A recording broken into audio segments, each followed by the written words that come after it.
ம். இப்ப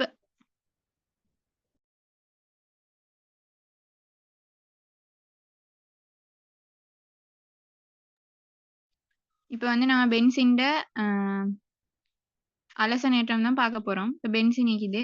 பென்சீனுக்கு நாங்க Fe, Br3, Br2 இல்லாட்டி அலசனேற்றம்னா குளோரின் மருந்து போடணும். FeCl3, Cl2 அந்த மாதிரி போட முடியும். போட்டா என்ன வரும்? இந்த ஒரு இடத்துக்கு Br1 வந்து சேர்ந்து கொள்ளும்.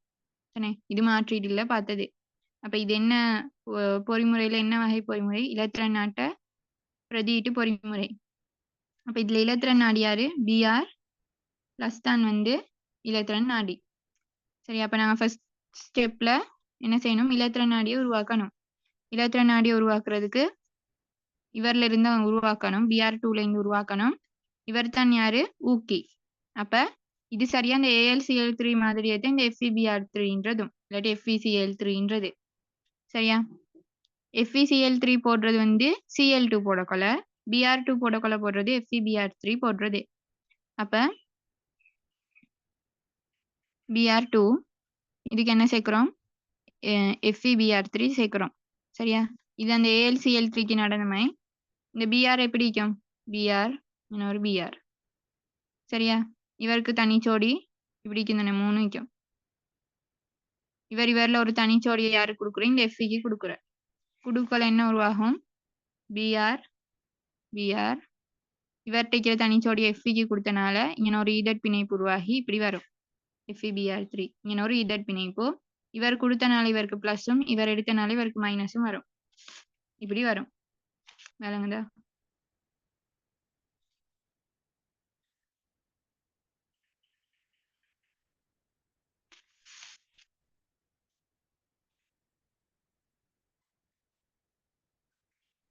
இப்படி வரும். இவருக்கு மைனஸ் வரும், இவருக்கு பிளஸ் வரும். அப்புறம் நான் சொன்னேன் அங்கேயே மாதிரி தான் இந்த பாண்ட் உடைஞ்சி இவர் Br பிளஸ்ஸா மாறுவாரு. இவர் இங்கிட்ட உடஞ்ச உடனே என்ன நடக்கும்? இது Br இந்த Br பிளஸ் ஆகும். இவர் இலத்திரன் எடுக்கிறனால மைனஸ் ஆகி மைனஸும் இவருக்கு வேற மைனஸும் ஏற்கனவே இருந்த பிளஸும் நியூட்ரல் ஆகிரும். இந்த துண்டையே அப்ப எங்களுக்கு என்ன எழுதலும்? FeBr4 மைனஸ்னு எழுதலும். இவர் நியூட்ரல் ஆகிட்டா இங்க இருக்கிற ஒரே ஏற்றம் Feக்கு இருக்கிற மைனஸ் ஏற்றம் மட்டும் தான். அதைத்தான் இங்க போட்டுக்கிறோம். இப்படி எழுதலும். அப்ப நான் சொன்னேன் இதை எழுதாம எங்களுக்கு இதை எழுதலும். இதை எழுதுறே லேசி. அப்ப நான் வந்து இதைத்தான் எழுதுவேன். அப்ப நான் இப்ப திரும்ப ஃபர்ஸ்ட் ஸ்டெப் எழுதுறேன்.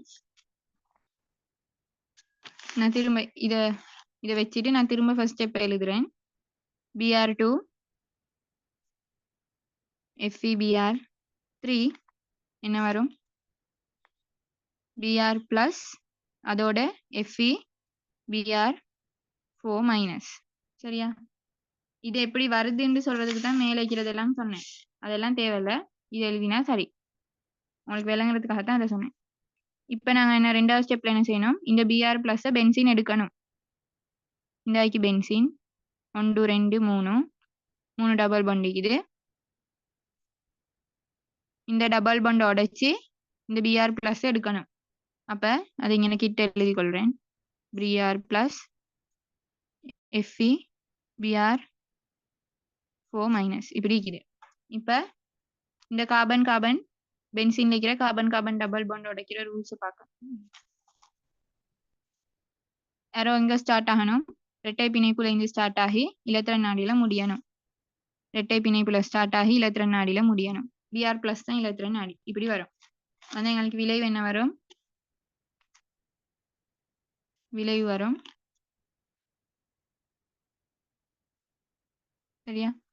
இந்த பாண்டும் ஒன்னாகாது. இங்க என்ன நடக்கும்? Br வந்து சேரும். அதே டைம் இங்க ஹைட்ரஜன் ஆகும். இந்த Br இங்க இருந்த பிளஸ் எப்படி இல்லாம ஆயிடுச்சு? இங்க ஒரு பிளஸ் வரும் இந்த கார்பனுக்கு. இதெல்லாம் ஏற்கனவே சொல்லிட்டேன் நான். சரியா? இதுக்கு முன்னுக்கு ஃபர்ஸ்ட் 2 பென்சீன் பொறிமுறையில சொல்லிட்டேன். அப்போ உங்களுக்கு அது விலங்கலாட்டி அதை போயிட்டு திரும்ப பாருங்க. அப்ப உங்களுக்கு ஆன்சர் ஒன்று கிடைக்கும். இப்படியே ஒன்று உருவாகும். அதோட இந்த FeBr4 மைனஸ் தனியா இருக்கும். இப்படி FeBr4 மைனஸ் இந்த மாதிரி நிற்கும். சரியா? இப்போ நாங்கள் என்ன செய்ய போகிறோம், 3வது ஸ்டெப், இவருக்கு பரிவு கட்டமைப்பு வரையணும். அப்போ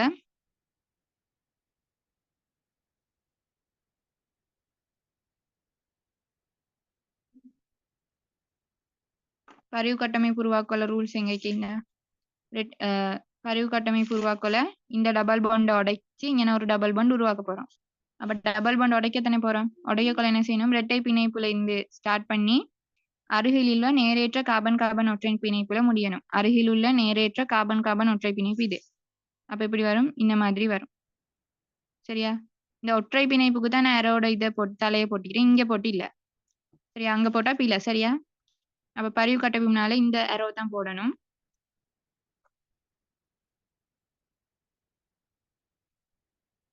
இப்படி வரும். அப்ப இங்க ஒரு டபுள் பாண்ட் புதுசா வந்து இங்க நிக்கிறது அப்படியே இருக்கும். இங்க இருந்த பிளஸ் இங்க வந்திக்குது. இந்த பிஆர் அப்படியே இருக்கும், இந்த ஹைட்ரஜன் அப்படியே இருக்கும். திரும்ப இன்னொரு பரிவு கட்டமைப்பு செய்யலாம். இதோட இங்கேக்கு போடக்கொள்ள இந்த டபுள் பாண்டை உடைக்கிறது. பேரோ இங்க ஸ்டார்ட் ஆகி அருகிலுள்ள நேரேற்ற கார்பன் கார்பன் ஒற்றை பிணைப்புல முடியும். இப்படி போட்டா என்ன வரும் எங்களுக்கு,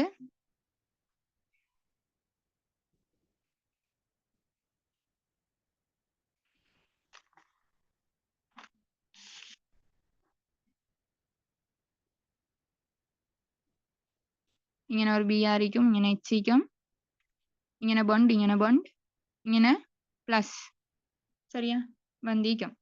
இப்ப 4வது ஸ்டெப் என்ன, இந்த ஹைட்ரஜனை அகற்றணும். அப்ப அதை அவரை எடுக்கிறதுக்கு ஒருத்தர் வேணும். அவர் தான் யாரு, இந்த எஃப்இ பிஆர்4 மைனஸ்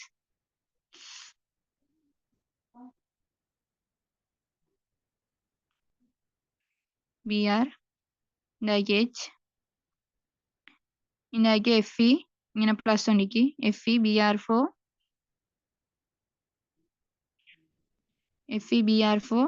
மைனஸ் இக்கு என்ன நடக்கணும், இந்த சிங்கிள் பாண்ட் உடைச்சு இங்கே டபுள் பாண்ட் உருவாக்கணும். அப்ப இந்த சிங்கிள் பாண்ட் உடைக்கிற பென்சின் சிங்கிள் பாண்ட் உடைக்கிற ரூல்ஸுக்கு போனா உடைக்கிற ரூல்ஸுக்கு போனா அரோ ஸ்டார்ட் பண்ணணும். வெளியாக இருக்கிற ஹைட்ரஜன் கார்பன் ஹைட்ரஜன் சிங்கிள் பாண்ட்ல ஸ்டார்ட் ஆகி அரோ முடியணும். அருகில் உள்ள நேரேற்ற கார்பன் கார்பன் சிங்கிள் பாண்ட்ல முடியணும். அப்ப இப்படி அரோ வரும். அதே டைம் இந்த ஹைட்ரஜனை இவர் எடுக்கணும். அப்ப இங்க எடுக்கக்கொள்ள இந்த ஹைட்ரஜன் H பிளஸ் தானே வெளியாகும். அவரை இந்த H பிளஸ் எடுக்கிறது இந்த FeBr4 மைனஸ். அப்ப அங்கே உருவாகிறது ஒரு சிங்கிள் பாண்ட் மாதிரி உண்டு. அப்ப பென்சின்ல சிங்கிள் பாண்ட் உருவாகிற நோட்டுக்கு போனா அரோ ஸ்டார்ட் ஆகிறது மறையேற்ற அழிவடைந்த ஊக்கி. இதுதான் அழிவடைந்த ஊக்கி. இன்னைக்கு மறையேற்றத்துல இருந்து அரோ முடியணும் எங்க,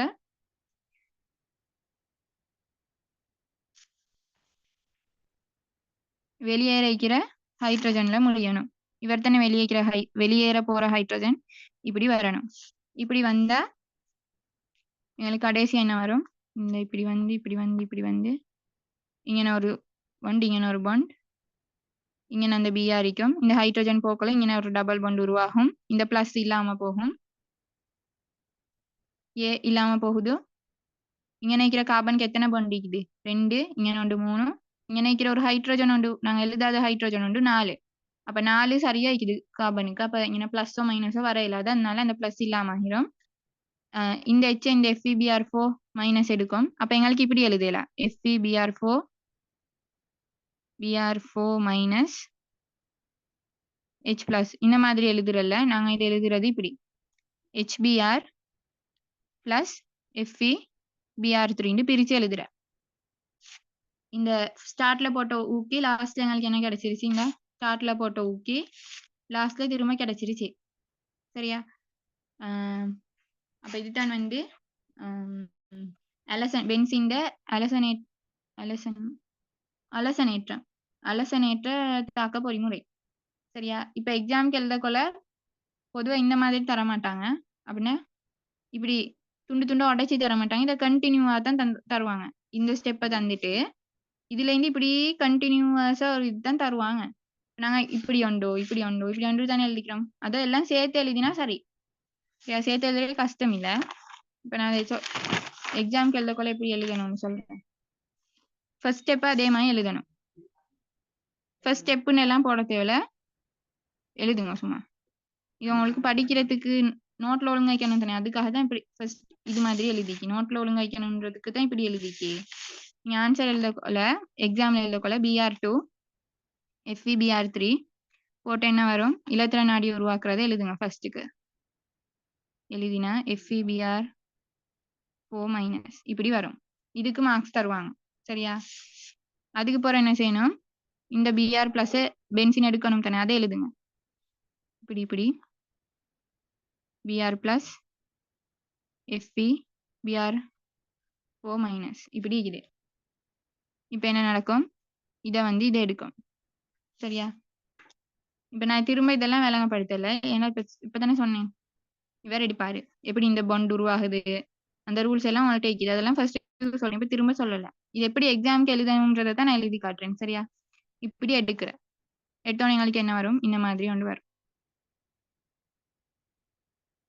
இந்த BR எடுக்கும், இங்கே ஒரு ஹைட்ரஜன் இருக்கும், இங்கே பிளஸ் ஆகும். இந்த FeBr4- FeBr4- அது அப்படியே இருக்கும். அதுக்கு பிறகு என்ன நடக்கும், பரிவு கட்டமைப்பு உருவாகிறதுனே. நாங்க என்ன செஞ்சோம், பரிவு கட்டமைப்பு உருவாக்குறத வேறையா தனியா ஒரு ஸ்டெப்பா தானே எழுதணும். அப்படி எழுதாம நான் சொல்றேன், இதுல இருந்தே செஞ்சுட்டு போங்கன்னு சொல்றேன். திரும்ப இவரை இங்க எழுதி திரும்ப முதல்ல இங்க எழுதாம இதுக்கே உடைங்கன்னு சொல்றேன். இந்த பக்கத்துக்கு நான் ஃபர்ஸ்ட்டுக்கு அப்படி செய்யல தானே, இவரை திரும்ப கீழே எழுதி தானே உடைச்சோம். அதை செய்யாம இதுலயே உடைங்க. உடைச்சா என்ன வரும், பரிவு கட்டமைப்பு எழுதக்கொள்ள இந்த மாதிரி வரும். இவர் பிளஸ் ஆகுவாரு, இவர் BR H ஆகும். சரி, இந்த FeBr4- அப்படியே இருக்கும். வேண்டாம் எழுதுங்க. எழுதுங்க. எதுக்கும் மார்க்ஸ் கொடுக்குறாங்களோ தெரியாது இப்படி எழுதுறதுக்கு, அதனால எழுதுங்க. அப்புறம் திரும்ப என்ன நடக்கும், இந்த பாண்ட் இங்கிட்ட உடையும். இது எப்படி உடையுது, எந்த ரூல்ஸ், அதெல்லாம் ஏற்கனவே சொல்லிட்டேன், திரும்ப சொல்லல. திரும்ப அடுத்த பரிவு கட்டமைப்பு என்ன, நல்லா இழைச்சிட்டேனே. இது இல்ல, இதுவும் இல்ல, நான் இங்கிட்ட எழுதுறேன், இங்கிட்ட எழுதுறேன். நான் இங்கே பிழைச்சிட்டேன். அது இல்ல, இங்கே இருந்துச்சு. இந்த பாண்ட் இங்கே உருவாகும். இங்கே BR ஒண்டிக்கு, இங்கே H ஒண்டிக்கு, இங்கே பிளஸ் எடுக்கும். இப்ப இது தனியா நாங்க தேர்ட் ஸ்டெப்னு தானே எழுதினோம். அதை நான் வந்து எப்படி எழுதிக்கிறேன்டா, முதலாவது ஸ்டெப் எழுதிட்டு ரெண்டாவது ஸ்டெப் எழுதிட்டு அதோட தொடர்ச்சியா மூணாவது ஸ்டெப் எழுதிக்கிட்டேன். இப்ப அதோட தொடர்ச்சியா நாலாவது எழுத போறேன். திரும்ப இவரை எழுதி தனியா ஒன்றை எழுதாம இதோடவே தொடர்ச்சியா எழுதுறேன். சரியா? அப்ப என்ன நடக்கும், இந்த H+ வந்து என்ன நடக்கணும், வெளியாகட்டணும். அப்ப இங்க இது உருவாகும். இவரை எடுக்கணும் தானே ஒருத்தர், அது தான் யாரும் இந்த FeBr4- இவர் தான் இந்த H+ எடுப்பாரு. அப்ப arrow இப்படி வரும். வந்தோடனே இப்ப வேற arrow இப்படி, இந்த arrow வராது. இது பரிவு கட்டமைப்பை நாங்க உருவாக்கணும். இல்ல, இது நாலாவது ஸ்டெப்பை தான் இப்ப எழுதிட்டிருக்கோம். அப்ப எங்களுக்கு என்ன வரும் கடைசியா,